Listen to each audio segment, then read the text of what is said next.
Friends, thank you for coming back. We are really delighted to have you with us. I apologize for pushing up into your lunchtime, and I'm grateful for your attention. You are going to be rewarded this afternoon with some terrific sessions. And we're going to begin by looking at the question of conflict and cooperation in our technology rivalry between China and the United States. And we've already said something about TikTok. Something more will come on that. Other Chinese companies have had sales blocked or canceled. And of course, on the United States side, there's frustration about not being able to have Facebook, Twitter, YouTube, things like this in China. So we have some issues between us just on these big tech platforms. Now, here to talk with us is the director of Frontier Technology Research at the Asia Society Northern California Center. This is Heather Evans, and she's a remarkable person. I don't know how she's accomplished so much in so few years. It's really, really amazing. You can, to get a sense maybe of how she got to where she is, you can go to her TED Talk about how we define, how we ourselves, how we identify ourselves. She's a graduate of Queens College, and then she was selected for this very competitive award to be part of the Schwarzman program at Tsinghua, where she earned a master's degree. Now, through her college career, she had a variety of jobs, the usual sort of things that students may take on, but she's also started companies, a speech recognition company. She was selected for an elite incubator experience, and she's worked for the Canadian province of Ontario, helping to launch their tech initiatives.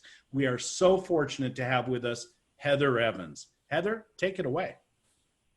Thank you so much, Clay, for those warm words. And I'm so thrilled to be joining everybody here from my parents' house in Canada. I'm just gonna quickly share my screen. Here we go. And this is a very interesting time to talk about interconnectedness and to talk about the importance of technology. Obviously, the world is incredibly interconnected, and it's something we can all think about even more clearly now as a result of the fact that coronavirus or COVID-19 has transformed the way that people on all corners of the earth are now living. And without technology, we wouldn't be able to convene in this virtual space from different corners of the world and come together. Now, the United States and China are clearly two very important countries in the world. They're also home to a lot of technology talent and home to the world's largest internet technology companies. Now, what we're going to do in the next few minutes is we'll look at one of today's headlines, which I know we've already been discussing today, but it's an important day for TikTok. We will also then use this as a case example to explore why it's important to think about finding pathways towards consensus or collaboration, even in the face of intense challenge. And that will segue nicely into something I'm incredibly excited to introduce, which is a new project that we'll be launching at Asia Society Northern California this very Wednesday. So without further ado, let's take it to TikTok. You may already have this downloaded on your phones. Many of your students may be active users. I know it's already been discussed, but of course, TikTok is an incredibly popular video sharing app. It was reportedly downloaded more than 315 million times globally just in the first quarter of this year alone. And that's the highest number that any one application has been downloaded in the course of our applications on our phones short history. There are reportedly around 100 million active users in the United States. And while initially TikTok was really initially targeted or picked up by a younger demographic, people from all diverse backgrounds, all corners of the earth, and all age demographics are adopting this creative platform. So it's something that the executives have called a platform for everybody. Now, you may have woken up to the news that, of course, President Trump announced he may ban this Chinese video app. Now, this didn't come as a major surprise because there's been a lot of distrust and uncertainty about this popular app, largely due to the fact that the current parent company of TikTok is a company called ByteDance, based in mainland China. Interesting to note, TikTok does not operate in mainland China. It is a global system, or pardon me, it is a global application. However, there are some concerns that American lawmakers have had, and lawmakers in other countries have had, regarding censorship and propaganda on the platform, and the simple fact that as the parent company, ByteDance is a Chinese mainland-based company, it could be subject to those local laws with respect to data. So there's concerns that should the Chinese Communist Party be interested in accessing data from this platform, which is collected for all of the active users, 100 million of which are in the United States, that could lead to some problems, or simply at this time when there is a very fraught relationship with very little trust between the United States and China, the fact that this is such a prominent app has caused a lot of concern. So in order to build trust, an effort to build trust, ByteDance, the parent company, had been responding in a variety of ways. One such way was a suggestion to bifurcate, to split the company from ByteDance Global, which would operate its global products, including TikTok, and ByteDance China, which would oversee and operate the applications which are available and operated within mainland China. ByteDance Global would move their headquarters to London. Now, interestingly, in London and in Europe in general, they are subject to much more strict data governance laws through the GDPR, the General Data Protection Regulation from the European Union. TikTok recruited very prominent American executives. They're noted to have created 1,500 jobs, many of which are in the Bay Area, where several of us are calling in from. And they announced plans to recruit 10,000 more over the next 3 years, as well as a $1 billion U.S. creator fund. So today, it was more brought into attention that Microsoft had been in discussion to purchase TikTok. And earlier this morning, the U.S. general manager announced on Twitter, but with a TikTok, that TikTok was not planning to go anywhere, and was impressed with the outpouring of support that it had seen from its active users. Now, yesterday, the President of the United States had announced that he would be against a proposed spinoff of TikTok with resale to Microsoft or to another company. And at the time, it had been discussed that ByteDance, the parent company, could have a minority stake in this new entity, which would be split off and perhaps acquired or purchased by an American company. But again, more recently, there has been an update that ByteDance has now offered to completely forgo any stake in TikTok in order to properly seal the deal. And commentary, I just grabbed this tweet about 30 minutes ago, quoting a Financial Times piece, but basically citing that there are some concerns that even this intervention from the President of the United States could have all been a negotiating ploy in the business world. So where am I going with all of this? Why am I talking about TikTok in the context of cooperation and ultimately collaboration? This is a really interesting current example of how prominent technology companies are, or technologies writ large can be in our lives. But it's also an interesting example of a situation where it seems like there was really no opportunity to find a consensus. We talked about ByteDance's considerations to split and have a new headquarters in London, but that doesn't seem to be palatable currently in the American political climate. You could really say that this is a red light issue. Do not pass go, do not collect $200.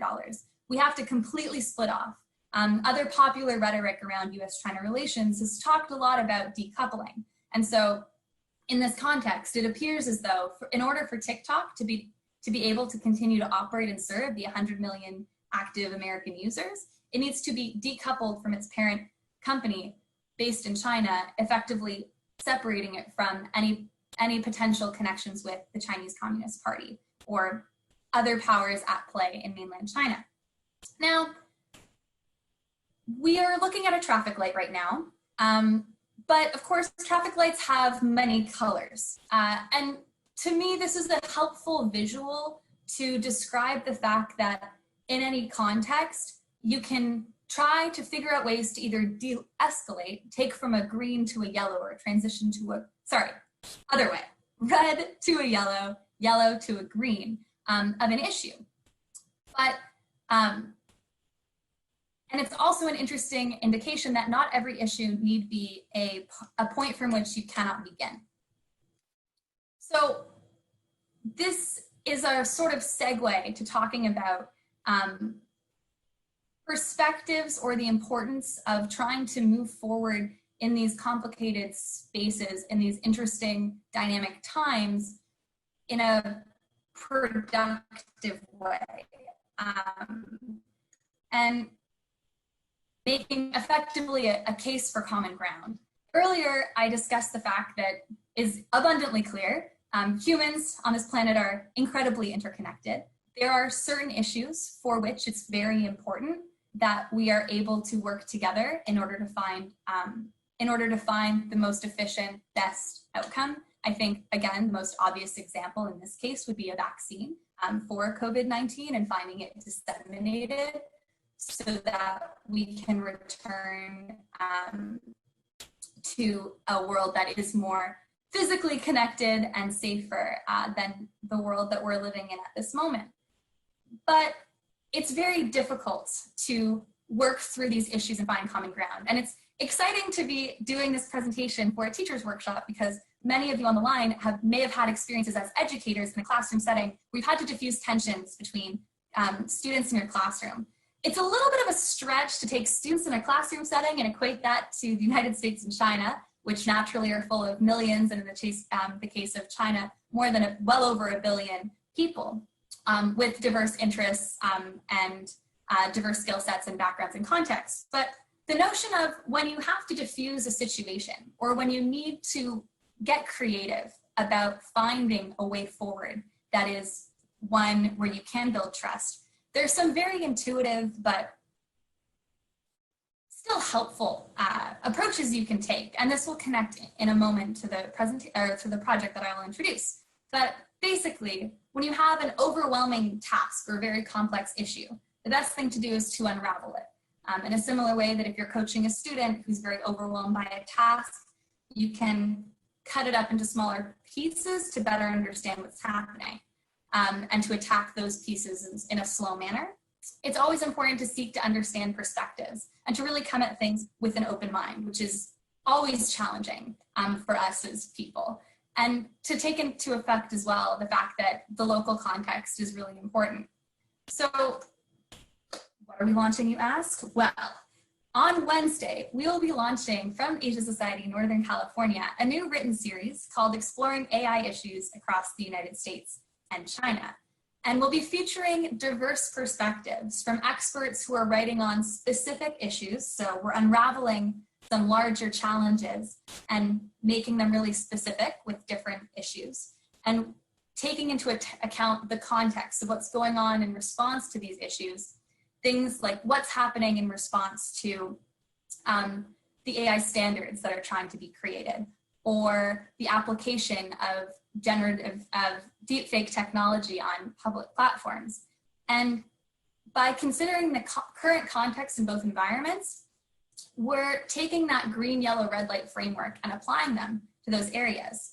We're very excited about it, but in general, this is just another example of the fact that at this time in the world, when we're facing a substantial number of challenges, it's always better to not face them necessarily alone and to boldly seek ways of diffusing tension or of finding common ground. In certain cases, you have a red light. That's not possible. But there are, again, 3 lights in a traffic light. And just to wrap up, so we can get to questions, our key points that I would love for you to take away from this talk are semi-intuitive. Technology issues are super complex. In addition, it's very important to continue to persevere in order to try to seek common ground.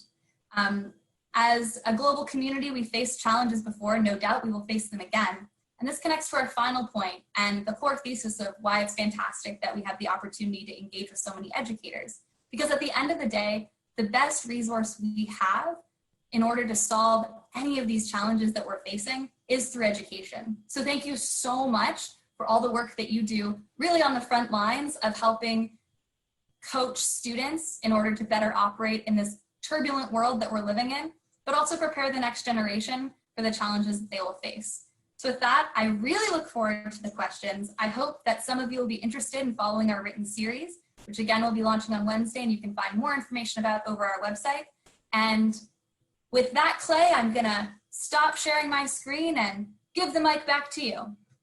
Well, thank you so much, Heather. And first of all, thank you for a great presentation. Congratulations on having much better time management skills than I possess. So thank you for that. Your point about the interconnectivity is so much in evidence, right? Through the work that the Asia Society has done, but also your experience as a tech entrepreneur. And I want to encourage the teachers and others who may be with us right now. There's a wonderful book, Trans-Pacific Experiment by Matt Sheehan. And it started as a project about how California is linked to China, but he has a couple chapters devoted to just this kind of interplay, where you have individuals who work across the ocean, either on the software side or on the content delivery side, looking at College Daily, for example. I think your point about this being the moment is really obvious and clear and powerful. And everybody who's participating today knows that for the last couple days, the headlines have been about what? The big four tech giants, Amazon, Apple, Facebook, Google, called to testify before Congress. And they were pushed on bias on their platforms, on data security, and these kinds of issues.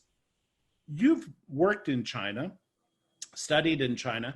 Can you say something about the discussion there with regard to the tech giants? Because in fact, Alibaba, Tencent are enormous. NetEase is enormous. We talk about BAT, but Baidu is maybe number 5 now. Can you say something about kind of the consciousness of ordinary Chinese vis-a-vis these tech giants? Privacy is a consideration. People are concerned about it, but they also are really eager to use these tools. Fascinating question, Clay. I guess I'll start off with the fact that I only spent a year in China, and that was last year, and it's an environment which is rapidly changing. So I'll contextualize my comments with the fact that I know a little bit, but I know there's a lot more that I do not know. And my lack of command of Mandarin, unfortunately, also limits the raw data that I'm able to look at. What really surprised and impressed me when I moved to China was how online everything was. I never truly paid for everything with my phone, but at that point it was very nice to just be able to walk around and pay with QR codes and only use my phone. And I was also very intrigued by the entrepreneurial spirit of many people who I met in China. I think Kai-Fu Lee's book about the AI superpowers is an interesting one. One thing I think he does very well is to describe the climate for Chinese entrepreneurs.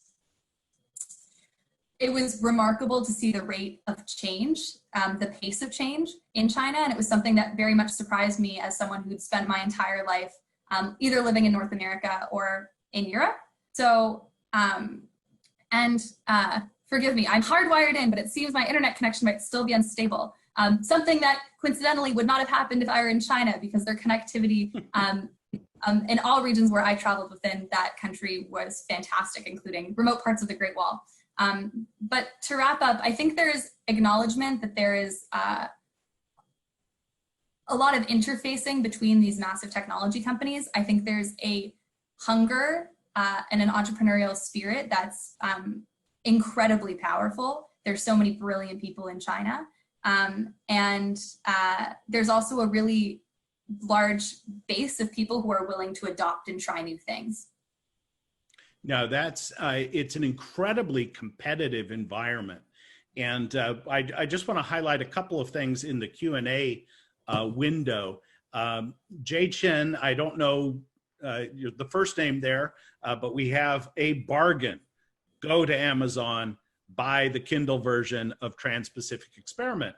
But Ling Chen has asked about the work that you're doing, this frontier technology.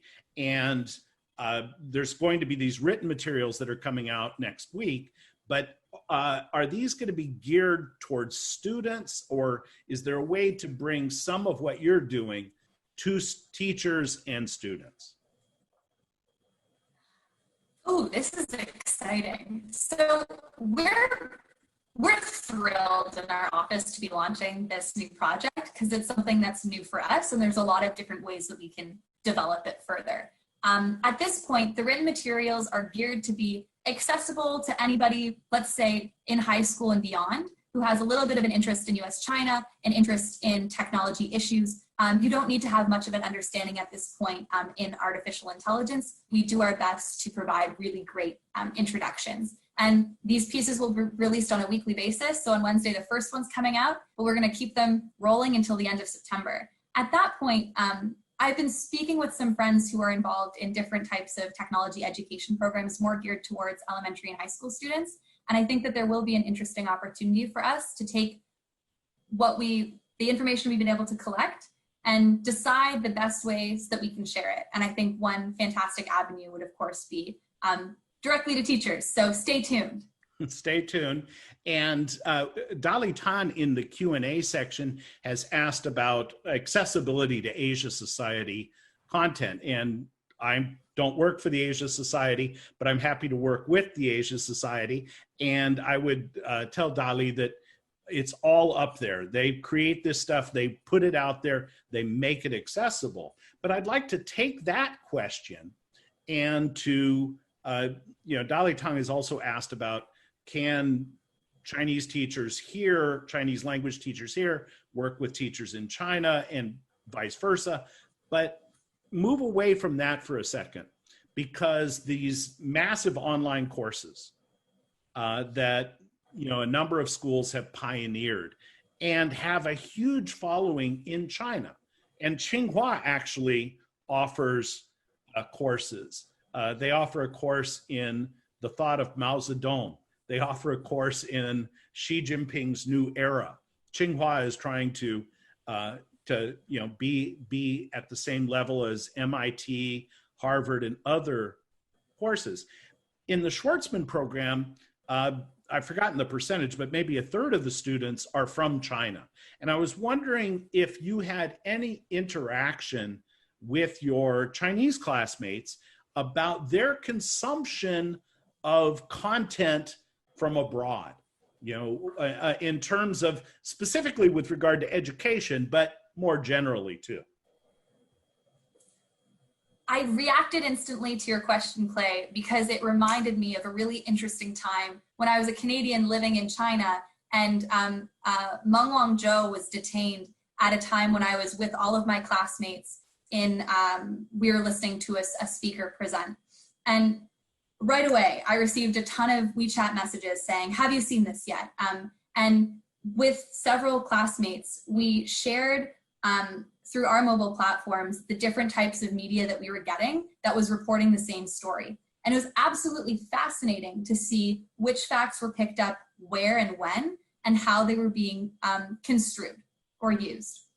And so the Schwarzman Scholars Program recruits 40% of the class are American citizens, 20% of the class are either Chinese nationals from Hong Kong, from Taiwan, from mainland China, and 40% of us, the rest of the world. So I fell into that bucket, but they are very intentional in the makeup of trying to force these cross-cultural dialogues and exchanges. And from an educational perspective, it's also very interesting to sit in a classroom with students who have, up until that point in their lives, perhaps only attended school in Brazil, or only attended school in South Africa, or in the United States. And you notice that there are very different educational, pedagogical, I suppose, methods that are used, and students express themselves in very different ways. And so it was a very interesting microcosm almost of how education and educational methods can vary from place to place.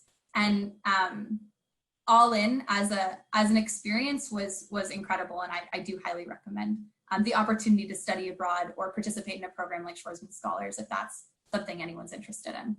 No, it's a great question. And that is the moment, right? When something like that happens. I had a similar experience being in a conference at UCLA with Chinese scholars the day that the US inadvertently bombed the Belgrade embassy. And this is the pre-smartphone era. And so we didn't have all of this kind of funneling in, but you did. And as you say, with this global student body, people drawing on different sources in different languages and things like that. It's really a fascinating topic. Now, I'm going to ask you a question that's a little bit different. We only have a few minutes, but somebody identifying as CN has suggested that perhaps the China Now Teachers Workshop should be something more than just China, that it should include other places. And I'd like for you to reflect and say for a minute, because you're at the Asia Society and this frontier research, China's not the only place where it's happening and not the only place that the Asia Society is concerned with. Can you say something more about tech trends? You highlighted the US and China as giants. Kai-Fu Lee in his AI Superstars book highlights those two as well. But what do you see across Asia? India, for example. India-China tech relations are quite interesting, considering more than 50 Chinese applications were blocked in India very quickly following the altercation at the border between China and India. But it's very interesting to be someone who is not American or Chinese to comment on U.S. China relations. It's a little bit weird because I feel innately that there are other countries, of course.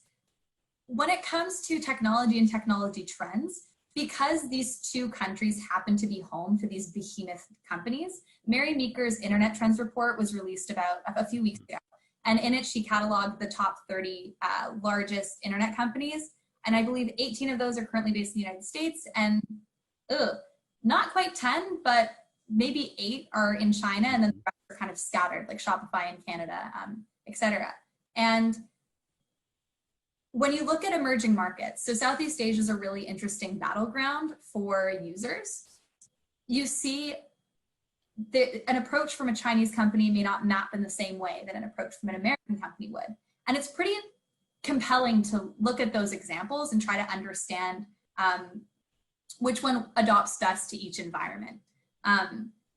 India has a really fascinating technology ecosystem. The project that we're launching, it's one where in the future, we may choose to look at the dynamic between Korea and India. We may choose to look at the dynamic, not even with respect to AI, but with respect to a different technology in other areas.